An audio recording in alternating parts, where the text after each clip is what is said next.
TonyDiep. I am Vietnamese American. I've been back to Vietnam for my second tour of duty since 2007. I worked for Indochina. But let me just, before introducing myself, let me just make a comment that Tony rất là xin lỗi bởi vì là Tony đi Mỹ mà Tony rất là nhỏ, nên sao là Tony sẽ phát biểu bằng tiếng Anh để dễ hiểu hơn. Nếu mà Tony nói tiếng Việt thì chắc là mình ngồi đây 2-3 tiếng không xong.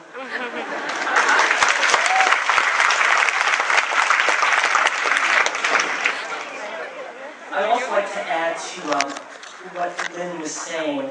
As a member of the American business community, I've had the chance to work very closely with the U.S. ambassadors. Ambassador Mike Mahalik, who's the former ambassador, he's on our board, and Ambassador David Shearer, and as well as Hillary Clinton, who was here 3 weeks ago. And their message, their emphasis is education. They want to see more Vietnamese students studying in America. So that's very consistent, and that is the goal of the U.S. government. And just, I had the chance to talk to Twin and Chang before coming here, and I asked, what do you want me to speak about?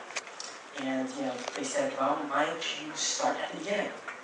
And so I will start at the beginning, and I will try to impart some of my knowledge about my experience and how that may be meaningful for you.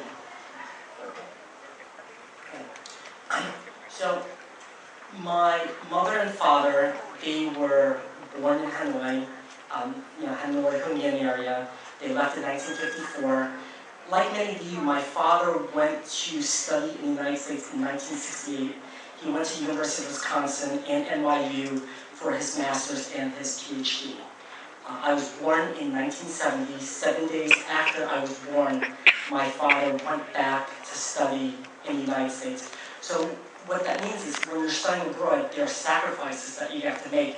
So you have to understand, what you're getting yourself into before you make that decision. So I think that's one of the first lessons that when looking back, that I learned. My mother and I were in Ho Chi Minh City or Saigon until I was 5. After the end of the war, we were the first boat people to go to Malaysia. We spent 7 months in a camp in Malaysia. From Malaysia, we went to join my father in New York. I grew up in Little Italy in the Bronx. If you know the Bronx, it can be a very dangerous neighborhood, but Little Italy is a fairly safe neighborhood. And so, that's where I began my journey in the U.S. To be frank, I don't remember how I learned English. It just came to me. But some of the things I do remember was in first grade, even though I think my English was fairly limited, we had a bunch of little clubs. And I think I wanted to bribe my other classmates to join my club by giving them candy. So at the end